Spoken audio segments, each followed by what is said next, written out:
The January 10th, 2022 regular Wasilla City Council meeting is called to order. The time is 6 p.m. Before we begin, council, please put away your cell phones. If you've got personal business to attend to during the meeting, please move for a recess.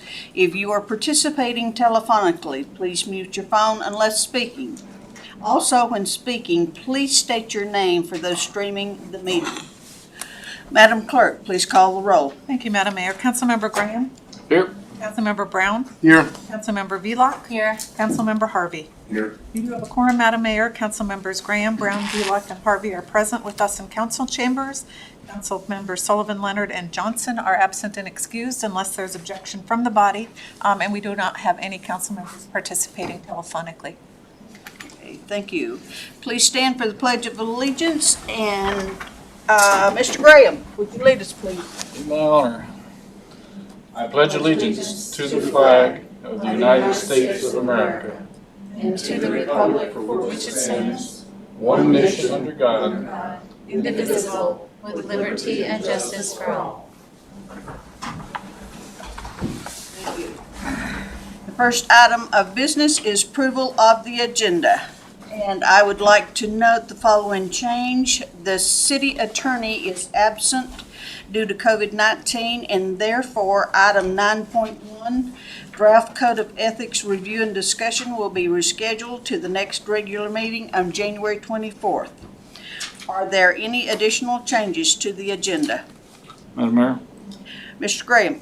Thank you, Madam Mayor. I would like to take item 8.3.1 under resolution recommended for approval, move that to new business, and item 8.4.1, move that to new business as well. Thank you.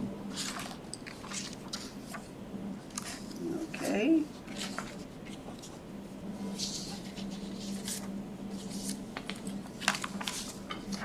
Okay.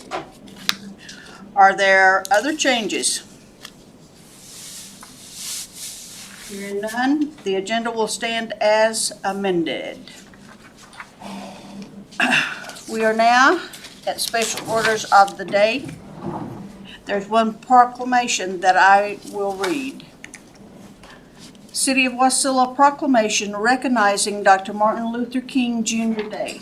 Whereas Dr. Martin Luther King Jr.'s dream of equality and achieving social change have shaped our nation and inspired the world with a vision of dedication to freedom and equality. And whereas Dr. King became the voice of the American Civil Rights Movement, which resulted in landmark legislation known as the Civil Rights Act of 1964. And whereas Dr. King encouraged Americans to come together, regardless of age, race, or creed, to strengthen their communities, alleviate poverty, and value the dignity and respect inherent in all people. And whereas, through his example, he taught the values of courage, truth, justice, compassion, dignity, humility, service, and brotherhood. And whereas we celebrate Dr. King's birthday and remember his legacy as an American hero and tireless social activist who called upon our nation to ensure equal justice under the law, upholding our founding principles which recognized individual rights of life, liberty, and the pursuit of happiness. And whereas in communities throughout the state, Alaskans will join the millions of citizens across the nation who will honor and celebrate Dr. King's life and teachings, recognizing needs and serving their communities. Now therefore I, Glenda D. Ledford, Mayor for the City of Wasilla, do hereby proclaim January 17th, 2022 as Dr. Martin Luther King Jr. Day in the City of Wasilla and encourage all Alaskans to act for the future betterment of our community. Dated this 10th day of January 2022. Okay, we are on to commission and agencies report. We will begin with a report from Northern Economics on the salary survey findings. Hello. Thank you, Mayor Ledford. Yes. This is Raniyah Bakr. I'm from Northern Economics. Thank you so much to the Wasilla City Council for hosting this presentation. I will do my best to keep this to about 10 minutes, and we can discuss any points of clarification after the presentation. So if you are all ready and the council is ready, I will proceed. We are all ready. All right. Great. All right. Well, thanks again. Thanks so much for having us tonight. I think Mike is on the line as well from Northern Economics. My name is Raniyah Bakr. I'm a staff consultant at Northern Economics, and as lead author and analyst of the project, I'm here to present the findings of the Wasilla Salary Survey. The City of Wasilla contracted with Northern Economics to perform a compensation study with the intent of benchmarking Wasilla's salary schedules. This presentation will highlight the study team's findings. I plan to follow the report provided in the packet, and I will reference the tables and charts by page number. And I'll likely pause when referencing something that warrants attention and then move forward after an appropriate amount of time. And like I said, I'm happy to clarify any points after the discussion. So it's important to briefly discuss our approach. Our first step was to form a comparison group of 9 Alaska towns similar to Wasilla. And in order to compare the City of Wasilla's salaries, all city job descriptions and pay scales were acquired from each of the 9 comparison towns. The average wage for each comparison town position was calculated into Wasilla dollars using McDowell Group's 2008 Alaska Geographic Differential Study. Although the study is dated, it's still the gold standard when assessing cost of living differentials within the state. There's a position-by-position analysis following the report if you would like to look at specific jobs after the presentation. Going forward, and unless otherwise noted, all wages are discussed in what we call Wasilla dollars. First, we'll cover the comparison group. The comparison group offers a benchmark for Wasilla to gauge its compensation. The study team, along with the City of Wasilla, established this group based on specific criteria. Table 1 on page 1 shows the list of comparison communities that were chosen for the comparison group. And the criteria were the town is on the road system, so this includes both ferry and highway. The town has a similar tax structure and local government structure.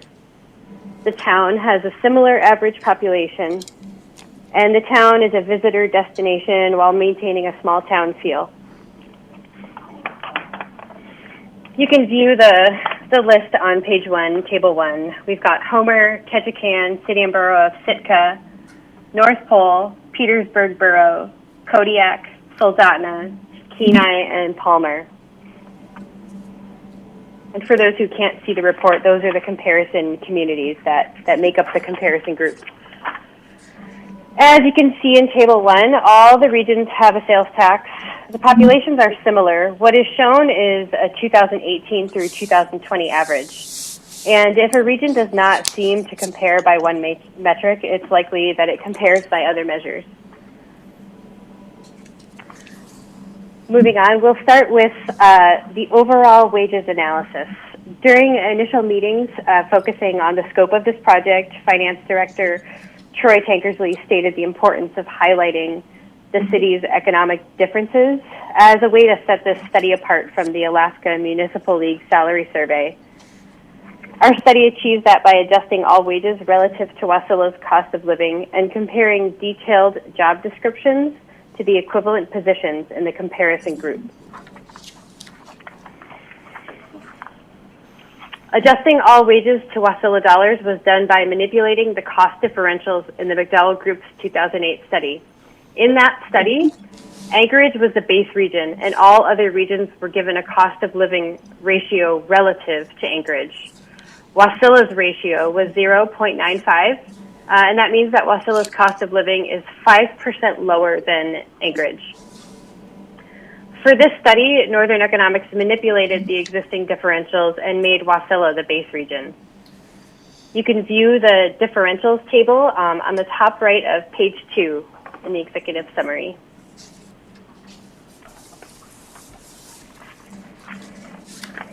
And you can see that Palmer and Wasilla have an equivalent cost of living. All right, keeping in mind the cost of living adjustments, let's look at the median wage comparison chart. Figure 1 on executive summary, page 2. Wasilla's overall median wage is $31.51. This is the midpoint in a list of all the average wages for every Wasilla position. A reminder that unless otherwise noted throughout this presentation, all the wages in the study are expressed in Wasilla dollars.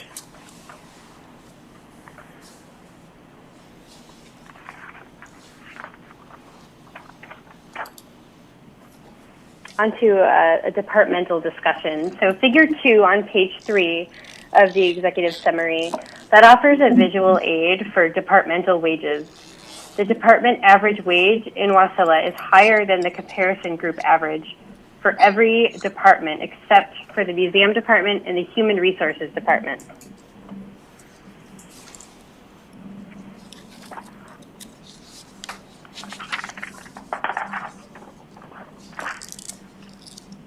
So when cost of living is accounted for, the study finds that all Wasilla wages are in the top half of the wage range for each position.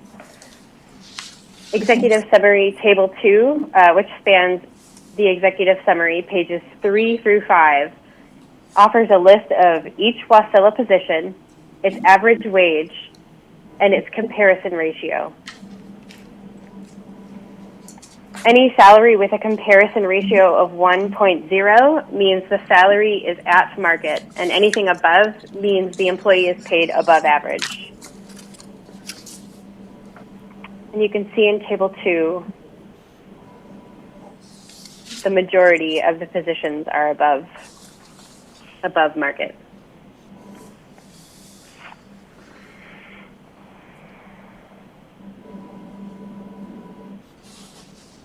And then we can move on to the benefits analysis. And that's skipping ahead a bit to page 8 of the report.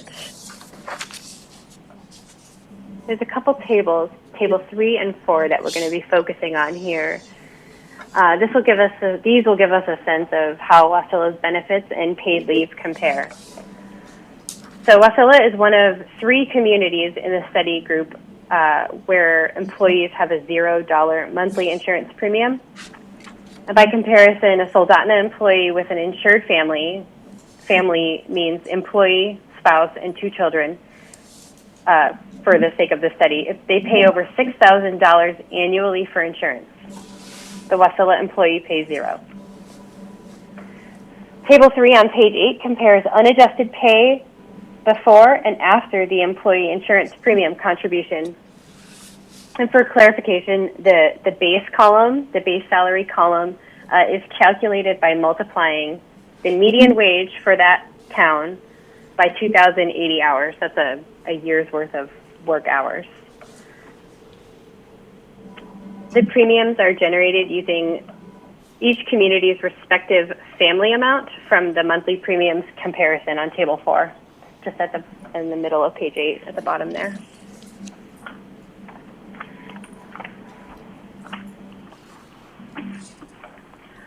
So the big takeaways and noteworthy points from this analysis are: a comparison group was formed, 9 Alaska towns similar to Wasilla. Unless otherwise noted, all wages of the study are discussed in Wasilla dollars. Northern Economics used a cost of living adjustment to set this study apart from the Alaska Municipal League salary survey. Wasilla's overall median wage is $31.51. Only 2 departments have a median wage less than the comparison group, the museum and human resources departments. The study finds that all Wasilla wages are in the top half of the wage range for each position. And Wasilla is one of 3 communities in this study where employees have a $0 monthly insurance premium. However, paid leave is less than the comparison group average.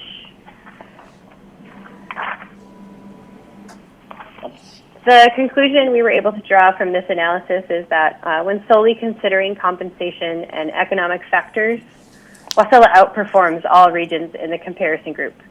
Because of this, the city is likely able to recruit talented, highly qualified individuals to its workforce.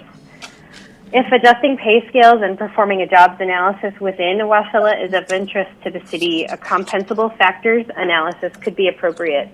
So in this type of analysis, a classification system using a point factor method is used to adjust pay rates. The point factor method assigns points to the compensable factors like skill required to perform the job, education, strain, and then the factors are weighed and a pay structure is established. That covers the report. The bulk of the report that you see in front of you likely is all the position by position analysis, and I encourage you to look through it, especially if you have questions about a specific position. Go ahead and find it in the appendix, and it's done alphabetically by department, and then I believe from low to high pay rate. So thank you so much. That's my presentation, and I'll open it up if you guys have any questions for me. Is there questions from the council? Madam Mayor. Mr. Graham? Thank you, Madam Mayor, and thank you, Ms. Bakr.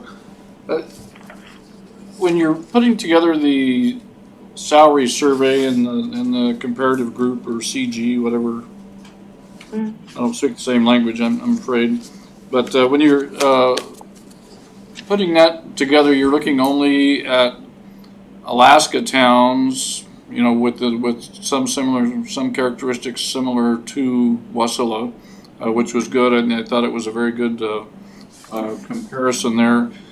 Did you look at any anecdotal factors or purely look at only statistical factors? Thank you. That's a great question.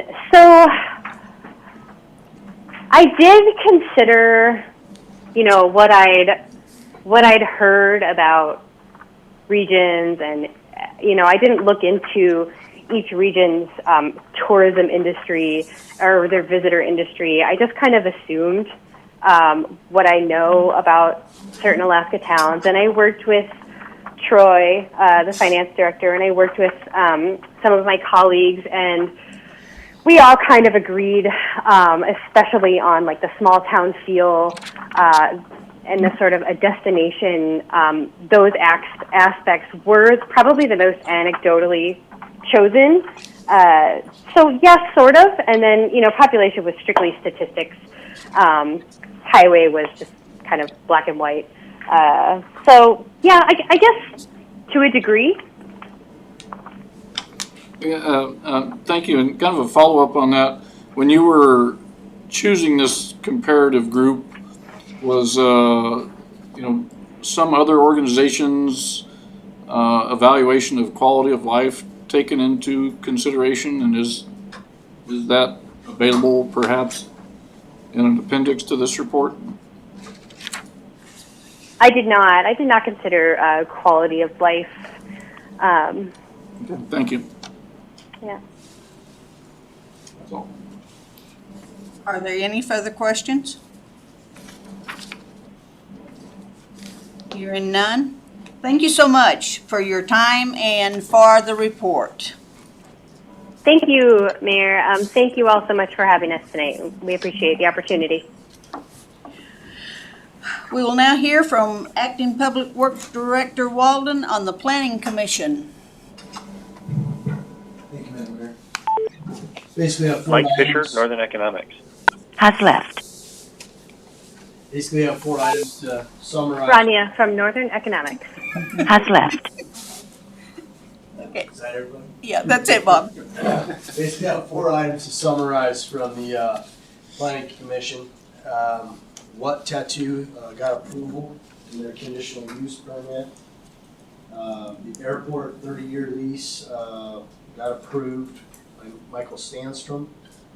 And our goals and initiatives, the CIP was discussed and approved. And the final one was the committee task force to go in front of you all to appoint some specialists to go through and review that. So that's the main summary from the planning commission.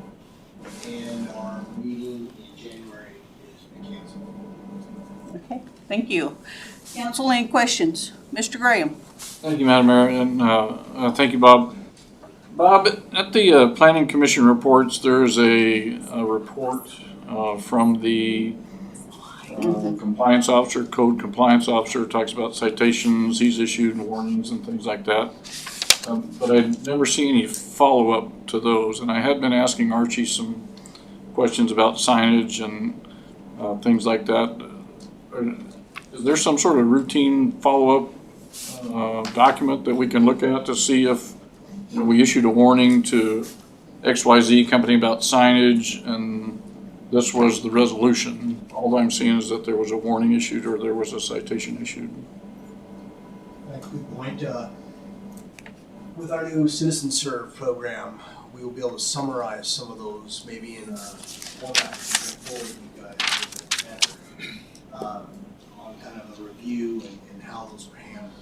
I will entertain that with code compliance officer and try to get back to you. Okay, and then also the windstorm did quite a bit of damage to signs, some of which were clearly out of compliance.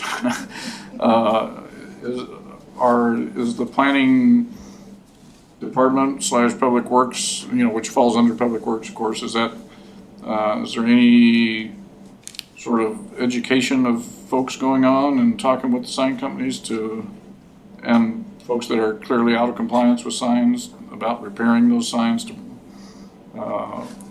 so that they'll be in compliance when they're repaired? Yeah, I haven't had, since it's such a new event, I haven't had any review on that currently. But yeah, we'll be looking at those as they come up new and get fixed. But Charlie has been out for the last week in the event and is back now and kind of assessing all the areas and taking note. So I'm happy backing on that one. List and review. As part of our Citizen Serve program, there's a review status that Public Works looks over that as well. So there'll be a lot more checks and balances. Great, thank you, Bob, appreciate it. Thank you, Madam Mayor. Is there any other questions for the Public Works Director? Hearing none, thank you. We are on to public participation. There are 2 public hearings this evening. Madam Clerk, please read the title of the first public hearing. Thank you, Madam Mayor. That's ordinance serial number 2201, amending the fiscal year 2022 budget by appropriating $300,000 from the general fund balance to support the operations of Wasilla Area Seniors Incorporated, My House Youth Center, and Vista Rose Senior Housing. The public hearing on ordinance serial number 22-01 is open. Anyone who would like to testify, please come forward and begin by stating your first and last name. Comments are limited to 3 minutes per person.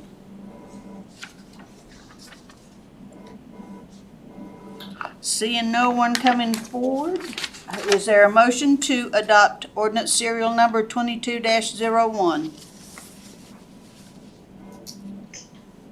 Madam Mayor, I move that we adopt ordinance serial number 2201. Is there a second? Second. It's been moved by Councilmember Vlock and seconded by Councilmember Harvey to adopt ordinance serial number 22-01. Is there discussion? Mr. Graham?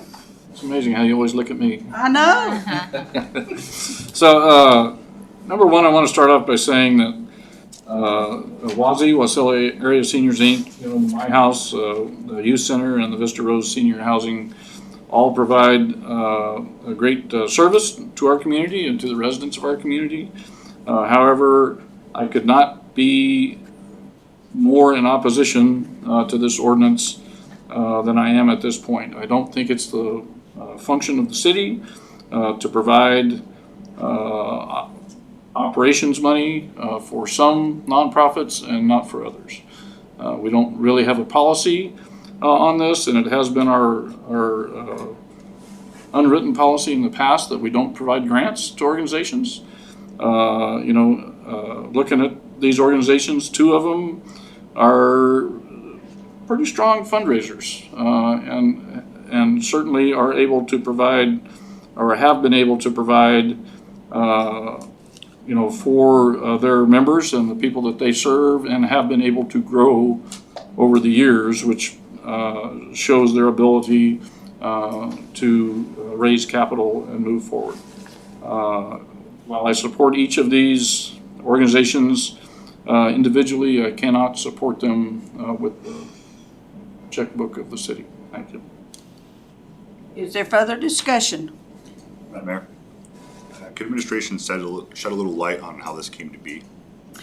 The Wasilla area seniors, they came to us for CARES Act money, and we gave them, Troy, I forgot, can you help me out here? I'm trying to remember too. It was there was so much going on with I it. know. I think it was a little over 175. That's exactly what I was going to. Okay. Anyway, it still left them short. There was 400,000 short this year from meeting the goal to provide food and Meals on Wheels and whatever. And that's where the other, that's where that one came from. And the My House Center, the borough has contributed, I believe, 200,000 to them. And they are in our community helping our kids that are homeless. And they have outgrown their center. So they are trying to raise money to buy land to build another center. And the Vista Rose Senior Housing, they do not have plug-ins for their cars. They are running extension cords from their apartments across the walkways. And you know how dangerous that is. So this will help them have put in plugs so that the seniors can plug their cars in. So that's where it all came from. Are they the only nonprofits that have reached out to us for support at this time? We gave money to Thread, and we've given money through Matsu Health Foundation, Outside of COVID money. This isn't COVID money, correct? but we have given money before. I know we've given WASI money before. Several years ago. Yeah. And you might not know the answer to this. Just you know if My House owns their current building? I remember Yes, they do. A while back there was something that came before the council. And they wanted us to sponsor them and helping them purchase. I don't remember all the details of it. Their building is totally paid off. Was the city able to help them with that back then? We did. I forgot now what it was, but we did. I forgot the amount. Thank you. Any further discussions? Mayor. So in response to some of the things that were just said, Councilmember Harvey, you are correct. We did give quite a bit of money to a wide variety of nonprofits, but that was under the CARES Act. And that was specific money that did not come from the city of Wasilla. It came through the city of Wasilla, essentially a pass-through grant to those. As far as Vista Rose senior housing, if we decide to put plugs in for those folks, which they should have, and which they should have had if the need was there through the developer and the contractor, if we do it here, what's to say that, somebody building an apartment complex that's for, income limited folks or can't come back and say, well, you did it for Vista Rose, how come I can't have 80 parking plugs for my 80 residents? This is just bad policy and isn't something the city should be involved in. I agree people bringing stuff to the city and saying, well, we need help because we need, the sewer system redesigned or something while we're in the construction phase is a great thing. But, this is not an emergency sort of thing that we're trying to solve. This is an ongoing operational issue, and I remain opposed. Thank you. Is there further discussion? Hearing none, Madam Clerk, please take a roll call vote on adoption of ordinance serial number 2201. Thank you. Councilmember Graham? No. Councilmember Brown? Yes. Councilmember Velock? Yes. Councilmember Harvey? No. The motion to adopt ordinance serial number 2201 fails with Councilmembers Brown and Velock in support, Councilmembers Graham and Harvey opposed, Councilmember Sullivan Leonard and Johnson are absent. And per our code, 4 affirmative votes are required to carry any measure before the council. Okay, thank you. Could you read the next ordinance? Thank you, Madam Mayor. That's ordinance serial number 2202, amending the fiscal year 2022 budget by accepting and appropriating $1,950 from the Alaska State Library Institute of Museum and Library Services, ARPA federal funding for purchasing collection storage materials for the Wasilla Museum oral history collections and off-site backup records. The public hearing on ordinance serial number 2202 is open. Anyone who would like to testify, please come forward and begin by stating your first and last name. And seeing no one, is there a motion to adopt ordinance serial number 22-02? Madam Mayor, Councilman Brown, I move to adopt 2202. Second. It's been moved by Councilmember Brown and seconded by Councilmember Graham to adopt ordinance serial number 22-02. Is there discussion? Madam Mayor. Yes. This is a perfect example of using funding from other sources and channeling it through the city, much like we talked about in the first 2201. I mean, this is taking advantage, maybe advantage is the wrong thing, but using federal programs to benefit local residents, and this is a perfect example of that, and this is kind of how it should work, as opposed to the city providing funding for these projects. Thank you, Madam Mayor. Is there other discussion? Hearing none, Madam Clerk, please take a roll call vote on adoption of ordinance serial number 22-02. Thank you. Councilmember Graham, how do you vote? Yes. Councilmember Velock? Yes. Councilmember Harvey? Yes. My apologies, Madam Clerk. Did you say Brown or I Graham? said Brown. My apologies. Yes. Thank you, sir. Councilmember Velock? Yes. Yes. Councilmember Harvey? Yes. Councilmember Graham? Yes, again. Thank you. The motion to adopt ordinance serial number 2202 passes with Councilmembers Graham, Brown, Velock, and Harvey in support. Councilmembers Sullivan, Leonard, and Johnson are absent. Okay, we are on to persons to be heard. And the first one is Mr. Coles.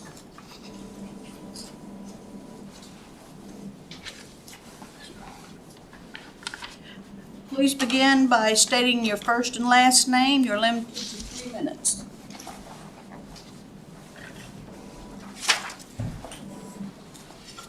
Madam Mayor and Council, my name is Justin Coles, and I live at 683 West Nelson Avenue in Wasilla. I spent 3 years in the Army overseas, 19 years as a police officer, and I spent 15 years welding in a refinery. And nowadays, the most dangerous thing I do is to walk from my driveway to my mailbox on a city sidewalk. And that's specifically in the area of Nelson Avenue and Weber Street.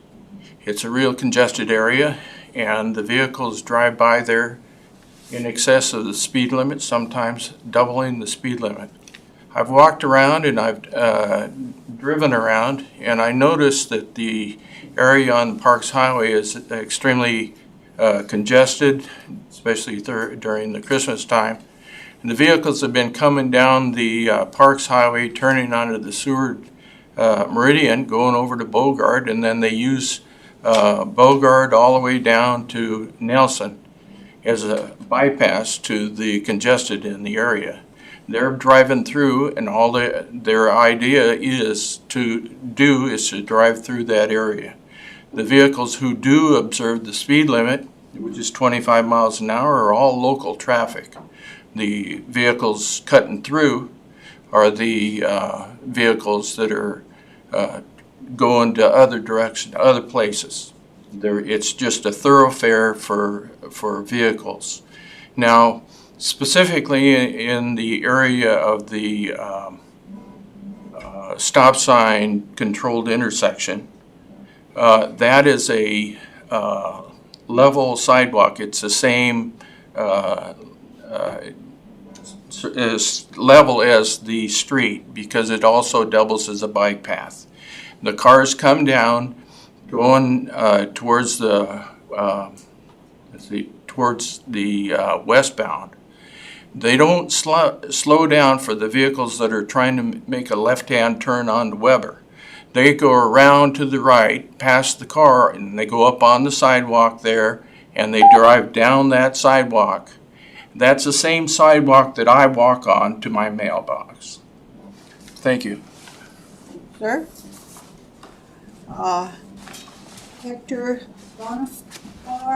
Boniface. Okay. Good evening, everybody. My name is Hector Boniface. I live in 701 West Nelson Avenue. I am the Homeowners Association president. I've been living there for 5 years.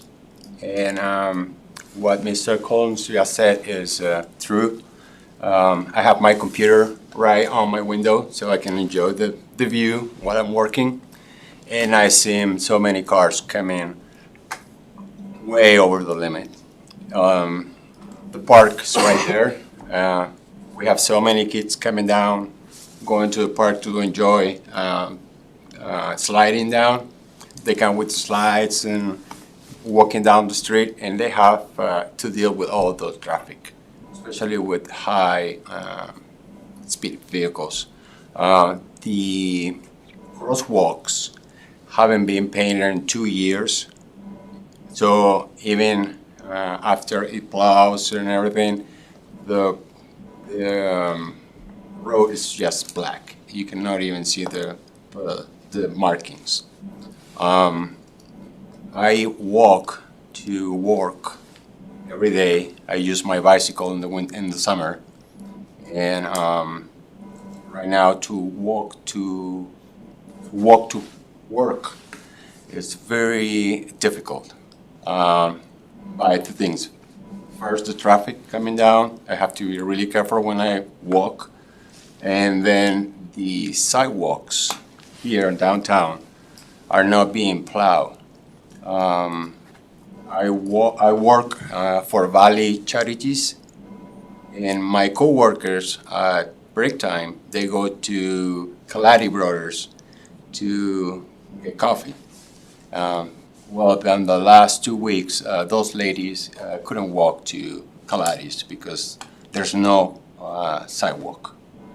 Every time the plows came in, they plow the road, but they forget about people walking. I mean, I understand sometimes it's difficult, but if you can, guys, do at least one side of the sidewalk so people can walk, use those, and also that will motivate people to walk. I think my time's up now. Another thing really quick is when I go to the gym and I use my bicycle and I cross the Wasilla Palmer Highway, the turn that people think is a green turn, do you guys know what I'm talking about? Mm-hmm. I see him even with the new. They moved the button to the cross.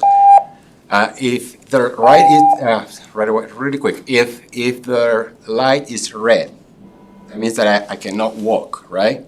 How I'm gonna push the button? If the light is red, I cannot cross that little road that goes to the right. I don't know if I make sense of what I'm saying. I don't know if you guys know what I'm talking. So if you want to push the button to cross, you have to cross the free turn first. But if it's red, how I'm gonna push it? And when it's green, people coming think that, oh, I can go. And it's gonna create a problem. And then I don't know if you guys can probably see that. And the speed limit on Nelson Avenue is very, very important. I see last year 3 kids almost got run over. Okay, thank you, sir. You're welcome. Thank you. Is there anyone else who would like to address the council at this time? Seeing no one, we move to the consent agenda. Madam Clerk. We have a long consent agenda this evening. So first, items for approval are minutes of preceding meetings. We have the regular meeting minutes of November 22nd, special meeting minutes of November 30th, special meeting minutes of December 6th, regular meeting minutes of December 13th, special meeting minutes of December 20th, and special meeting minutes of December 27th. Those are all in calendar year 2021. We have 3 introductions this evening with the recommended public hearing date of January 24th, 2022.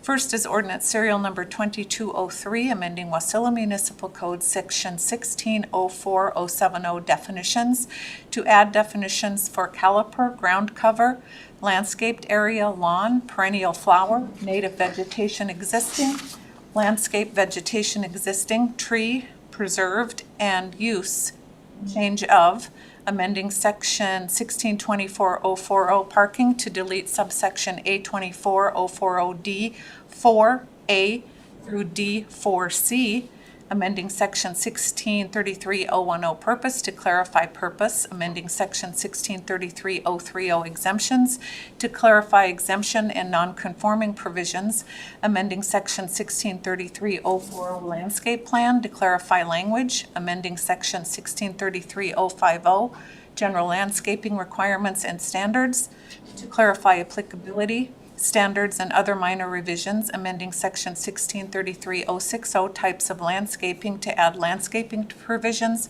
for industrial zoned lots and other minor revisions, amending section 1633.080 maintenance and replacement to add clarifying language, amending 1633.090 hardship waiver variance to rename the section landscape waiver and add language clarifying pre-application conference requirements and purpose, and amending section 1633.100 violations, penalties to clarify violations and penalties, and lastly amending section 120.030 disposition of scheduled offenses, fine schedule to add fines for landscaping violations.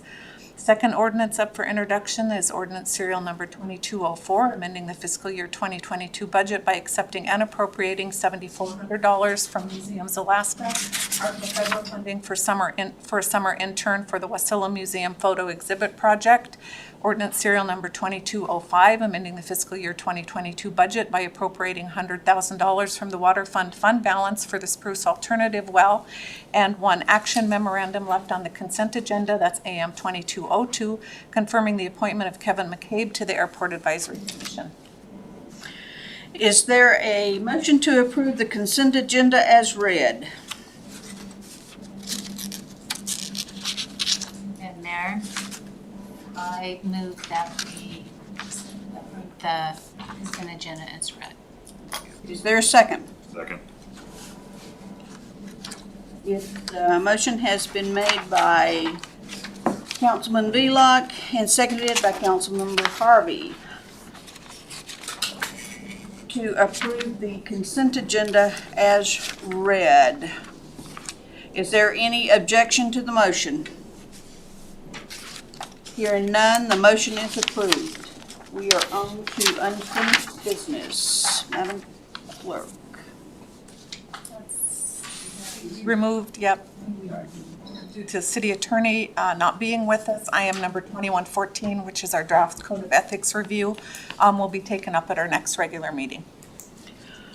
We are on to new business. Madam Clerk, please read the title of the IM. Thank you. That's an update from administration on emergency response efforts related to COVID-19.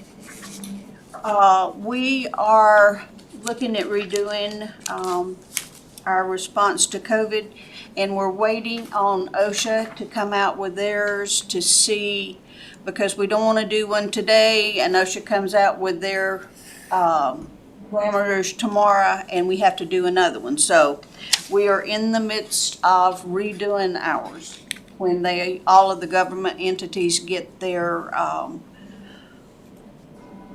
opinions out there. Any questions? Dude. Mayor, not so much a question as a comment. You know, a couple meetings ago, we approved quite a bit of money for the purchase of COVID-19 home test kits. Those home test kits have been received by the city and are being warehoused by the city and distributed to the appropriate agencies to make that happen. However, I personally coordinated to pick up 2 cases of COVID-19 home test kits and delivered those to businesses that had asked for them. And I'll probably stop by and see Scott tomorrow and try and pick up another case because there's a great demand for those. And I would just encourage council members and persons in the audience that are interested to get a hold of the city and pick up some of those COVID test kits for your business or for your home so that we can continue to move forward through this pandemic, which was the intent of spending that money. Thank you, Madam Mayor. I just caution you, Councilmember Graham, to make sure the stickers are on those boxes.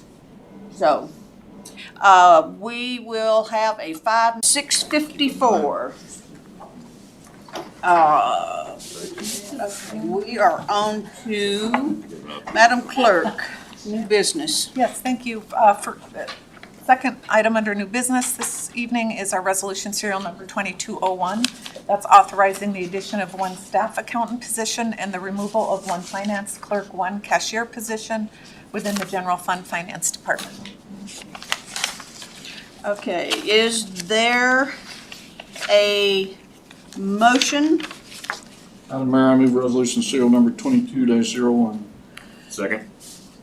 The motion's been made by Councilmember Brown and seconded by Councilmember Harvey.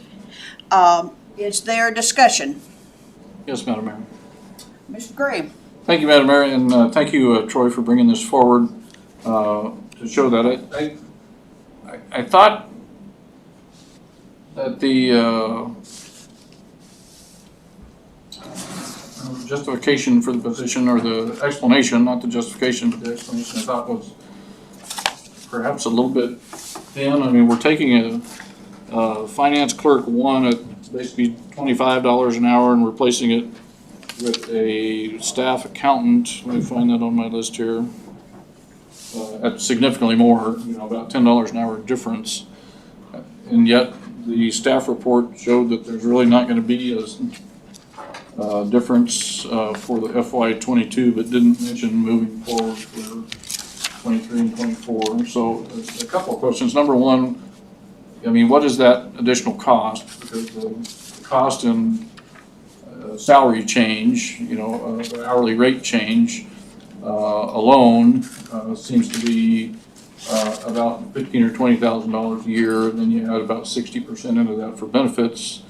So that's pretty substantial. And number two, you mentioned in the staff report how more expertise is needed because we're automating as opposed to somebody taking, sitting at the front desk and taking payments and posting those. I thought this whole automation thing was to make our life easier and make us more efficient.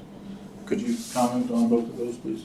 Sure, I'll try my best here. For the mayor, Councilman Graham, is that on? So the spread between a finance one starting pay is $20.05. Staff accounting position starts out at $29.96. With benefits and everything, you're talking about a $95,000 staff accountant versus, probably $75,000 or $65,000 finance one cashier position. Now, when the FY22 budget was prepared, we were halfway through 21, right? So virtually 18 months ago. And at the time we had the finance one cashier, it was a full-time cashier position, and that was vacant. And the pandemic came. At the same time that was going on, we went online with sales tax. We were making enhancements on the utility side. So there was a few online things going on.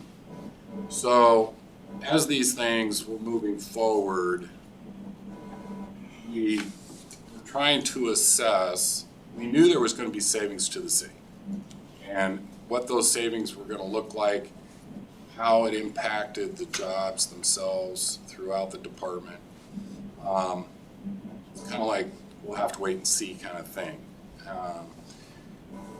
In the meantime, the finance one, the cashiering position, we needed that cashiering position. We were still taking payments over the counter and whatnot. And I went out twice trying to recruit that cashier position to no success.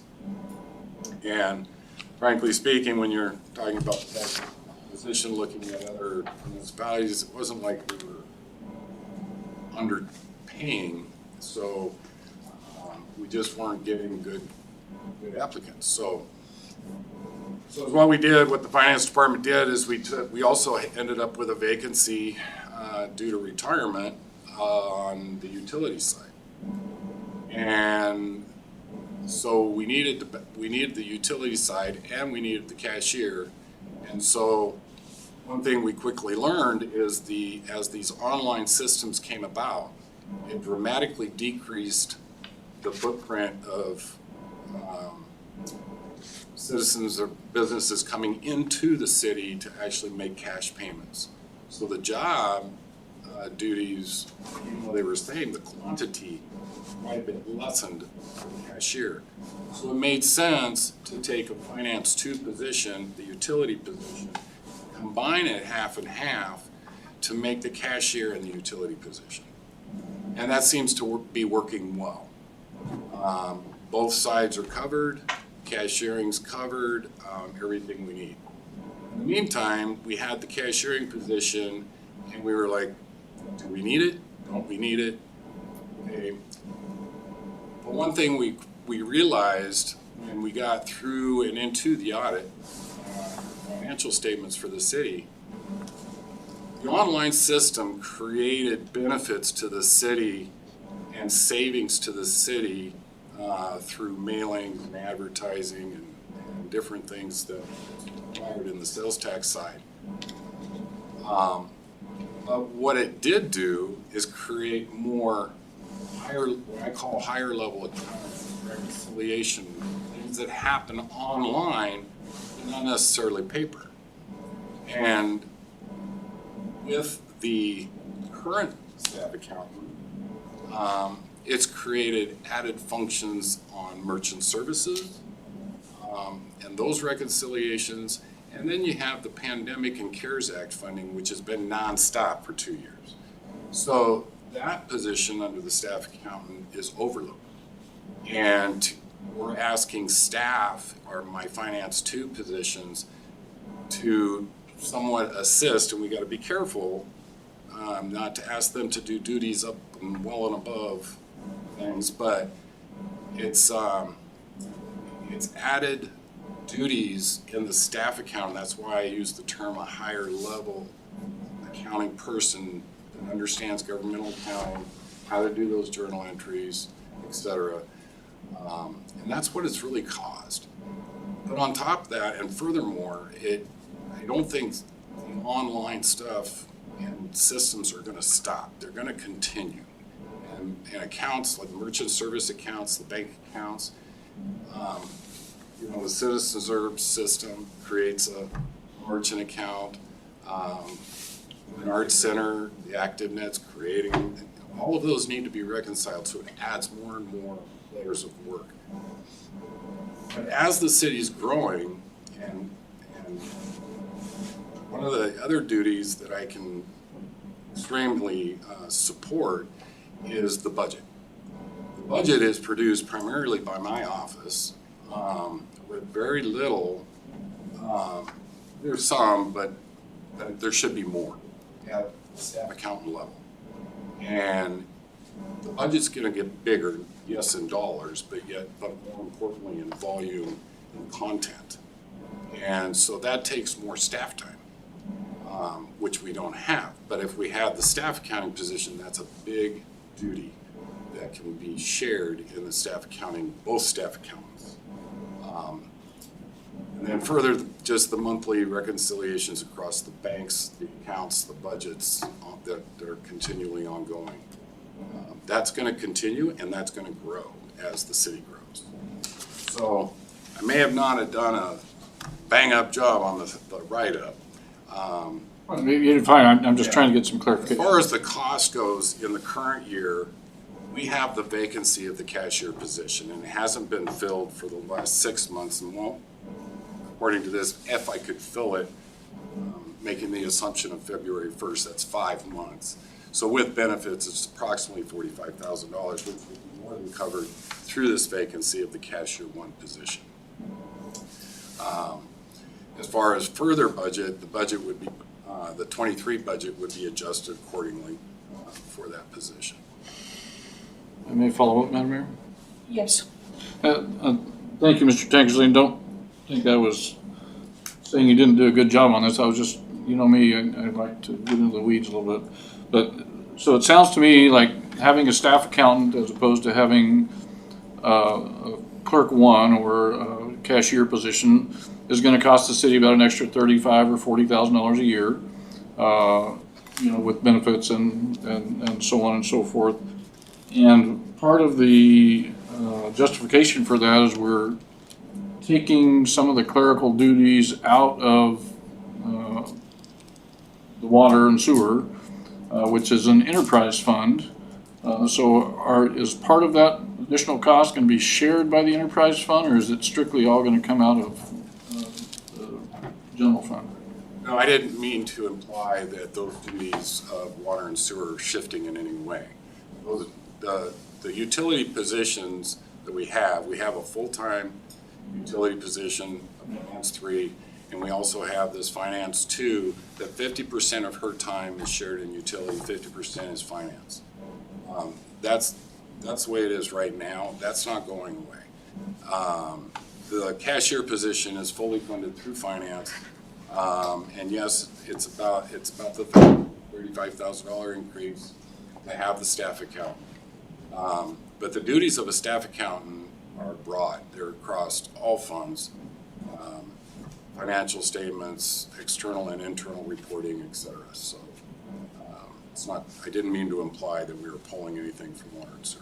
Okay, my apologies. That's what I thought I'd heard, so I thought I would check on that. Thank you for that explanation, Mr. Tankersley. Thank you for your indulgence, Madam Mayor. I have no objection to moving this resolution forward. Thank you. Okay. Is there further discussion? Hearing none. Madam Clerk. Thank you. This is on the adoption of resolution serial number 2201. Councilmember Velock. Yes. Councilmember Harvey. Yes. Councilmember Graham. Yes. Councilmember Brown. Yes. Motion to adopt resolution serial number 2201 passes with Councilmembers Graham, Brown, Velock, and Harvey in support. Councilmembers Sullivan, Leonard, and Johnson are absent this evening. Madam Clerk, the next item under new business. Thank you. That's AM number 2201, approval of the goals and initiatives for fiscal years 2023 and 2024. Okay. Is there a motion to approve AM number 22-01? Councilman Brown moved that 2201 be approved. Is there a second? Second. It's Been moved by Councilmember Brown and seconded by Councilmember Graham to approve AM number 2201. Is there discussion? Madam Mayor. Yes. Thank you, Madam Mayor, and thank you to the council for the work and the administration for the work that they did to develop the budget goals and initiatives for 23 and 24, fiscal years 23 and 24. As you may recall, I was not able to attend that meeting and had difficulty calling into that meeting, so I wasn't able to provide any input on that. However, since we're here tonight and we're approving that, I am going to propose 4 amendments. The first amendment, Madam Mayor, Clarification, Councilmember Graham, if I may, are you going to take them one at a time? yes, ma'am. Oh, thank you. So, well, unless the council would rather I just read them all and then they can decide to divide the question amongst themselves, or what would work best for you, one at a time? Okay, thank you.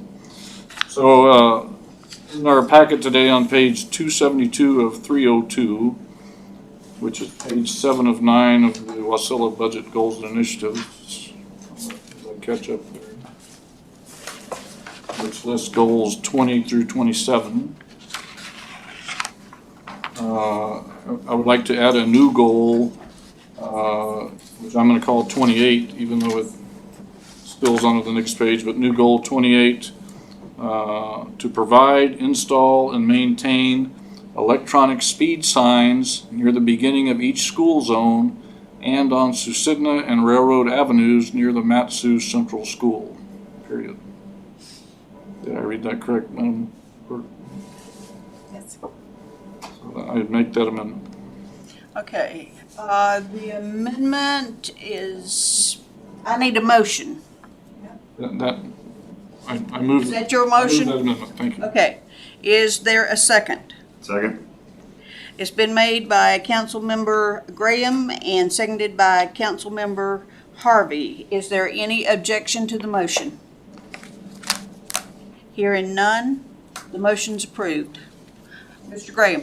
Madam Mayor, amendment number 2, which, if we're looking numerically, would be goal 29 on the same page, is to develop a speed moderation program to install and maintain speed humps on selected roads. Period. I make that amendment. The motion's been made. Oh, I need a second. Second that. The motion's been made by Councilmember Graham, seconded by Councilmember Velock. Is there objection to the motion? Or discussion? Sorry. Madam Mayor, Yes. what is the city's current stance on speed humps?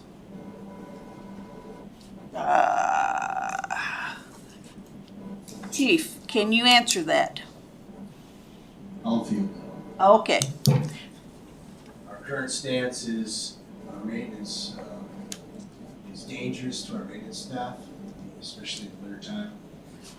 It can be effective on certain conditions, but a lot of close driveways and you have the exact issues with the turning at an intersection where people veer off and go into people's driveways. You have to be very selective on where you put them. You can't put them on curves. There's a lot of stuff that goes into it. So it's not a catch-all everywhere. But the city, the borough, and I believe the city of Palmer do not like speed humps. Okay. It's also my understanding with speed humps that they cause quite a bit of issues with emergency response vehicles as well. Fire trucks going over them, especially when they're fully loaded, tanker trucks, etc. Is there further discussion? Thank you, Madam Mayor. Thank you, Rob, for chiming in. Speed humps are not something new. They've been around for, since I was a kid.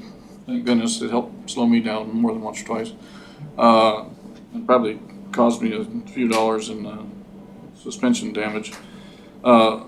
But, so it's not like we're having to come up with a whole new program of where to put these things. There's already guidance out there that has been proven over the years. The borough, I think last time I talked to their department, they have over 150 speed humps on borough-maintained roads that they maintain. And much like the city of Wasilla, the majority of the road maintenance is done by contract workers, not by city employees. So when the bid goes out to maintain our roads, that's one of the factors that adds in there. They look at where the speed humps are and if there's any additional cost and additional risk to their equipment and so on and so forth.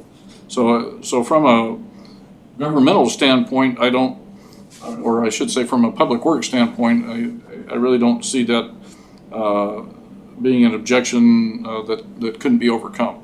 I'm certainly not suggesting we go out and do this tomorrow, the middle of the winter, but this is something that when I say selected roads, your department would have to figure out what roads they are, listen to the public input, and figure out how to moderate speed on some of these straight roads or some of these roads that were not designed as collectors, which are now collectors. And for as far as the public safety vehicles, when it comes to fire trucks and other emergency response vehicles, the biggest concern is the tanker trucks, which are the heaviest, hauling water. But it's my understanding from talking with the Matsu Central Fire Department that they know exactly where these speed humps are. Their drivers, they aren't just folks that hop in the driver's seat and go. They're highly trained and they're up to speed on where these are. And much like I had a map here earlier, much like when they go on a trip, they know these things are clearly marked on their maps as they go through. So I think the danger would be minimal. If they were here to protest, I would support what you're saying, but I think at this point it's kind of an anecdotal thing where some people don't like them and some people do. But the fact remains that we have a speed problem on these straight roads, which were designed as residential roads and have turned into collectors. And we, the city, the owners of those roads, or the owner of those roads, needs to do something about it. And whether it's speed humps or some other method, we can do that.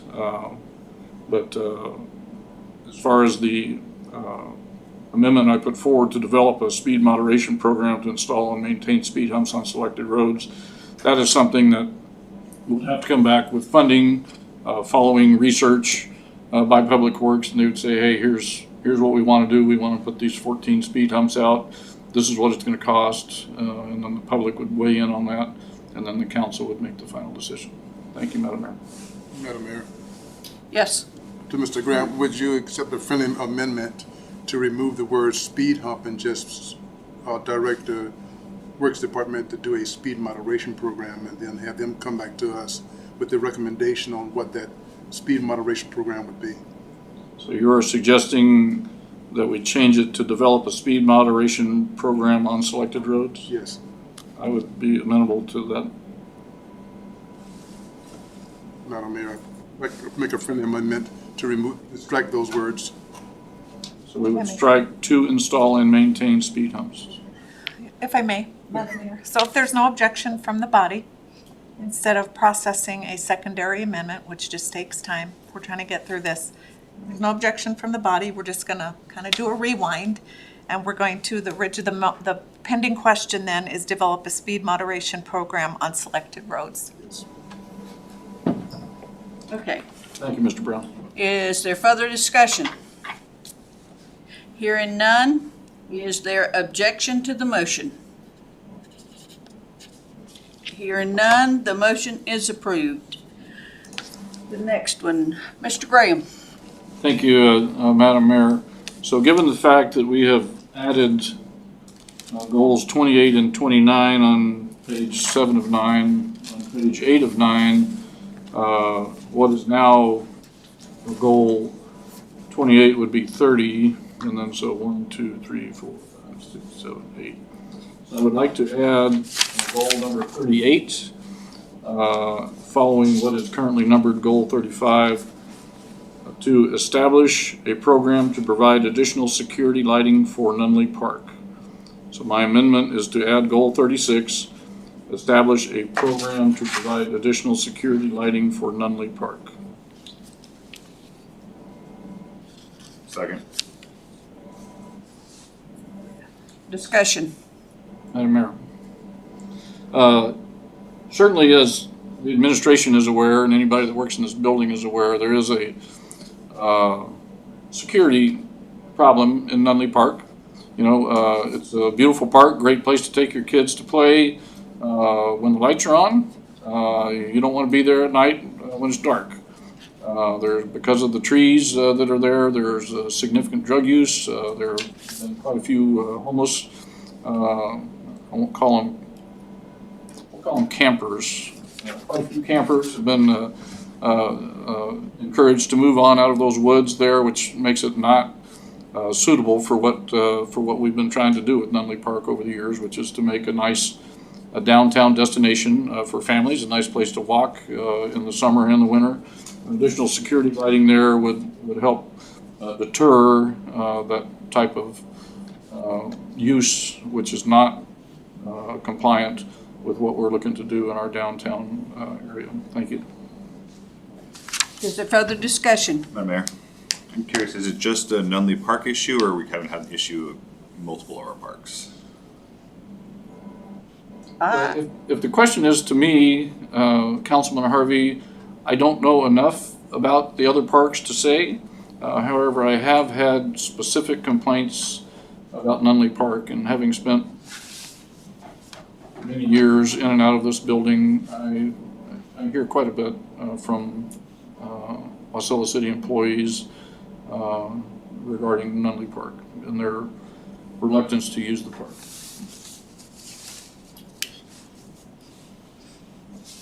Further discussion? Hearing none, is there objection to the motion? Hearing none, the motion is approved. Mr. Graham. Thank you, Madam Mayor. I move amendment number 4, which is to add a goal number 39, again on page 8 of 9, following the new amendment that we just did. So my amendment is to add goal 39, which is to establish a program to provide decorative tree lighting for Nunley Park during the holiday season.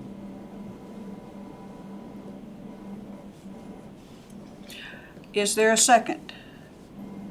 I second that. Motion's been made by Councilmember Graham, seconded by Councilmember Velock. Is there discussion? Madam Mayor. Yes.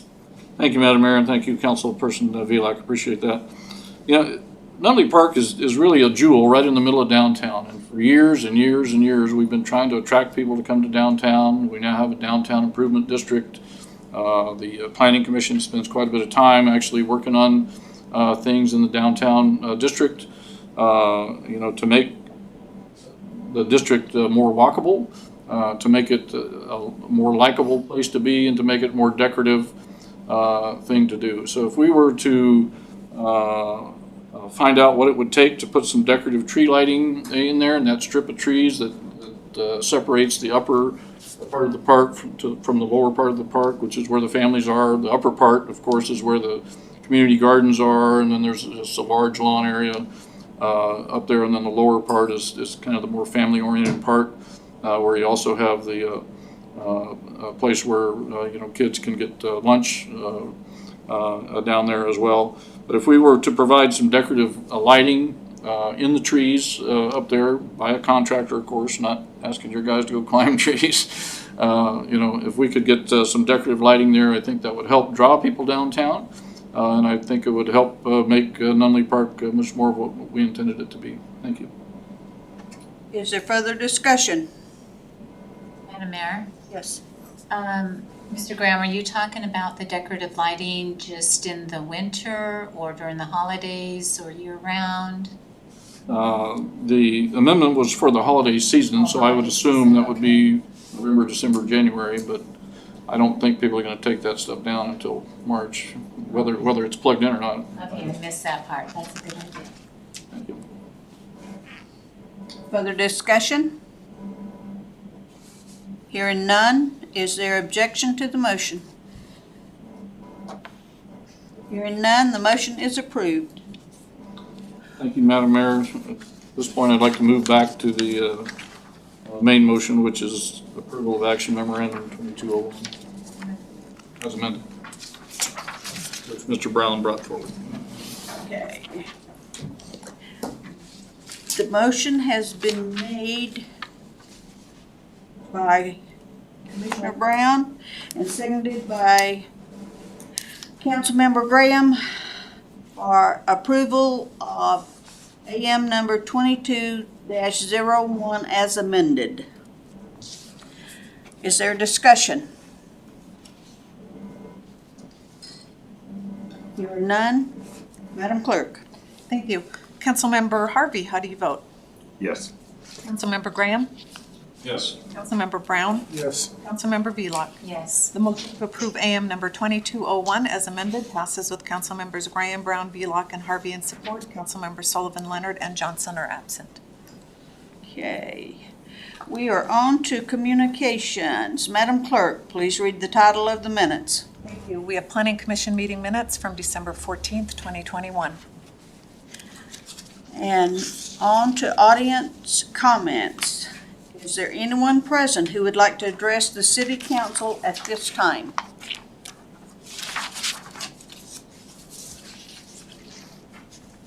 Seeing no one, we are on to council comments. So, Madam Clerk. Thank you. Just wanted to, as you all know, travel forms to the AML Winter Conference were handed out this evening, so if you could get those back to us. I always am concerned, while we have hotel rooms reserved for you, I'm always concerned about airfare and then getting you the seats you like. So the sooner we can get those in, the better you'll do on airfare. Annual POFD statements are due March 15th. So never too early to start on those. You can either, once you've filed, provide a copy to our office, which is required under statute, or if it's easier, give us a call once it's filed. We'll request a copy from APOC, and we're happy to do so. Next regular meeting we have on January 24th, and then we also have February 14th, regular meeting. And then our my meeting with the council on budget development for 23-24, when I present my budget to you, will be held on February 22nd. So I'm looking forward to those. Thank you, that's all I have. Thank you. Madam Mayor, on my calendar, showing a special meeting on February 16th. Did you mention that? I believe at the last meeting, Deputy Clerk clarified that was then going to be rescheduled to, I asked her to reschedule it to the 22nd because you'll be at AML on the 16th. Mm-hmm. Thank you. Councilmember Harvey. Thank you, Madam Mayor. So I actually have a bittersweet announcement to make. Effective February 24th at midnight, I will be resigning from the City Council. I recently have accepted a job offer outside of Alaska and will be relocating with my family. Serving on the council has been a truly rewarding experience, and I'm grateful to the citizens of Wasilla for the opportunity. I will always value the friendships I have made in my time here. When's the garage sale? It's online. Okay. Councilmember Velock. Thank you, Madam Mayor. I'm just in shock on Mr. Harvey. He's my neighbor too. So that is sad. But other than that, no comments. Councilmember Brown. Thank you, Madam Mayor. No comments. Councilmember Graham. Thank you, Madam Mayor. To Councilmember Harvey, I remember when you were appointed to the council, I thought that was a bad idea. I'll be honest with you, and he knows this, because of his youth and inexperience, and he has turned out to be an outstanding council member, a good friend, a great neighbor in your neighborhood, a great friend of people in the community, and a real resource that we can go to, providing some really invaluable information on a wide variety of things. And certainly you have a different perspective on things at your age than I do at my age. So thank you so very much for, number one, sticking your neck out and applying for the empty council seat, 6 years ago now? Almost. Yeah, so thank you for sticking your neck out and doing that, and thank you even more for all the work that you've done over the years. I'll value your friendship for it much longer than I'm sure you will value mine. And we will be missed, both you and your bride. A great family to have. But also like to remind folks that we do have the COVID home test kits. If you have time to put some in a little red wagon and walk around your neighborhood and offer them to your neighbors, that would probably be time well spent. What you do with your personal time is up to you, but these kits do make people feel a lot better about what's going on if they have a cough or runny nose and they can show that they don't have COVID, or if they know that they test positive for COVID, that they can sit back. I mean, the current isolation period is only 5 days as opposed to 10 days. But still, we need to have that isolation period to help cut down on the spread of COVID-19 and help keep our city and keep our businesses and keep our schools. I mean, right now, I think the fire department is going through a kind of a surge in COVID, so this stuff is really important. So if you're in the audience, please take some with you. And if you're otherwise here, because you have to be here, please think about how you can help distribute those to folks in need. I also want to thank you guys for indulging my amendments to the goals and initiatives for 23 and 24. I realize that was my fault that I wasn't here, not your all's fault, but I appreciate your indulgence on that. And I hope you all had a great holiday season, and look forward to seeing you in a couple of weeks. Thank you. Okay. All righty. First things I'd like to do is Ben, would you stand up, please? I'd like to introduce Ben. He is our events coordinator at the Menard Center. For administration knows Ben. But before that, you were... I was the building lead. Yes. So he's been with us for a while. And we have Scott promoted from within, and I really like, we move our people up, and that's great. So thank you, Ben. Thank you. Also, anybody that needs COVID test kits for home, they are at the, what do you call that? Matsu Health Foundation lobby. They have plenty of them. So anybody that needs them, truck right on over there on Cruzy Street and get those. Also, I'm hoping everybody survived the wind. It looks, we all had, I'm sure, some kind of damage or whatever. And as time goes on, we will assess just exactly how much damage we really had. But no lives were lost, and that was a great thing with the wind that we had. So anyway, thank you guys for your time. I appreciate it. Mayor. A couple things I forgot. I was going to ask for an update on the Richmond Hills water situation that we've got going on, and also any sort of update on weather damage that the city is working on for the city buildings. May I still do that, Madam Mayor? Mm-hmm. Thank you. Yes, so the Richmond Hills pump station update, current maintenance parts are on order. They should have come in today. I did not see them come in. So that's all I have with the shipping delays. I was hopefully gonna have it up and operational by Wednesday. But currently we have that upward zone, which I like to say is the Cottonwood Creek upper area, Lowe's, the new Company Plaza area. We do not have fire flow in any of our hydrants up there. Emergency Services understands that, so there is an event, respond, tanker, and such. We are currently at a bypass situation at the Richmond Hills pump station. About a year late for our new design, construction hopefully this summer for adjacent redundant system to that pump station. So that's currently where we're at in Richmond. And the other one was the, Update on the damage to city facilities from the wind. we fared very well, honestly. Minor things, some roof tin, some flashing, some gates, some fences, nothing irreplaceable. We're looking at different options for our spruce water tower over there, our million gallon storage facility there at Spruce. We lost a lot of insulation and a lot of siding. Looking at ways to, the flow through that tank is, we go through about 500,000 gallons of water through that daily. So it is churning, it is not allowing it to freeze. So we're pretty confident right now that it will not freeze. We'll wait till spring to fully repair that.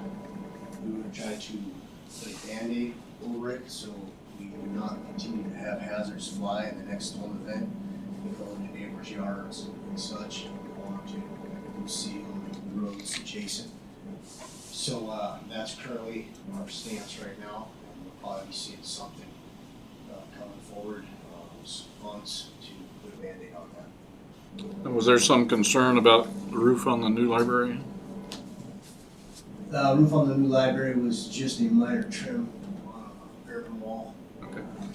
Very minor. Our crew actually is fastened it back. Nothing major there at all. All our new structures fared very well. And our museum, our old structures, the museum, I was a little worried about that. They did all right. They did some very minor damage on the Bernard roof. To about 15,000 to 20,000, somewhere in there. I'm trying to estimates on everything with the DOC to continue my 2-page list I got going right now. Yeah, that's pretty much it. One kind of scary thing that I'll just throw out there for you guys is our midnight flow through our water system right now is very high since the event. So we assume there's some more leaks out there that we don't know that are underground currently. And they're underground, they're tough to find. The only way to do that is have somebody assess with specialized listening equipment to that each valve box listening for water running. So we might have to do something out to the state, emergency programs with the state to hire somebody in the summer to go through and track our system and try to find more of the water. So. Thank you very much, Bob. Thank you, Madam Mayor.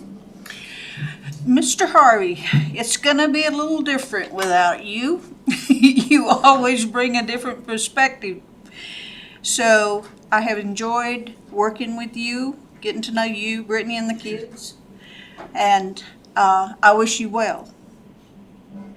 Because you're kind of a member of the family here, so we wish you well in all of your endeavors, and may it be everything that you hope it will be. So, with nothing further, this meeting is adjourned at 7:35.